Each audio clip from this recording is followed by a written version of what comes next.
तेच ते खाऊन कंटाळा आलाय, तोंडाला चवच नाही. थंडीमध्ये मस्त गरमागरम छान भजे कर की पालकचे. मला वाटलंच होतं तू पालक बघून भजीच कर म्हणतोस म्हणून. मी काय केले, पहिलेच एक 2 जोडे आणले होते पालकचे. छान निवडून घेतले, धुवून छान बारीक चिरून घेतले बघा. 4 मध्यम आकाराचे बटाटे होते, ते बी बारीक असं किसून घेतले.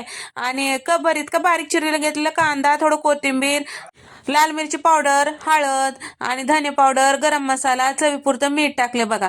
आणि भज्यामध्ये थोडं तीळ टाकले की लय छान भजे खमंग लागतात बघा, 1 नंबरच लागतात बघा. तसं त्याच्यासाठी मी तीळ बी टाकून घेतले. आणि चमचाभर इतकं लसण खलबत्त्यात ओबड कुठून टाकले बघा. पेस्ट वापरू नका बघा लसणाचं. असं छान फ्रेश कुटलं की छान लागते बघा खायला बी. आणि ओवा हातावर चुरून टाकायचं बघा.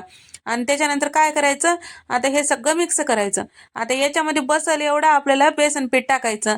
आणि थोडं तांदळाचं पीठ बी टाका बघा, छान भजे कुरकुरीत होतात बघा. मी काय केले, एक 1.5 कपच्या अंदाजात बेसन पीठ टाकले बघा. आणि कमीच वाटलं तर म्हणून आता डब्यामध्ये असलेलं तेवढं टाकून झटकून टाकून दिले बघा. याच्यामध्ये छान असं बाइंडिंग आली बघा. लय पीठ बी टाकून बघा. आता भजे आपल्याला करता येतील या पद्धतीने पीठ टाकायचं बघा. त्याच्यानंतर हे भजे छान असं वरून खुसखुशीत मधून नरम होण्यासाठी पाव चमचा खाण्याचा सोडा बी टाकले बघा. हाताला थोडं पाणी लावायचं आणि तेलामध्ये भजे सोडायचं. मध्यम गॅसवर तळून घ्यायचं. लालसर झाले की मस्त गरमागरम भजे तयार. आई हटल्यात बी असेच भजे चालते बघ, तू बी तसेच केलीस बघ. लय भारी भजे झालेत बघ. आता मी जेवणच करणार, हेच खातो बघ आता प्लेट भर. खाय की रे, कोण नको म्हणाले तुला.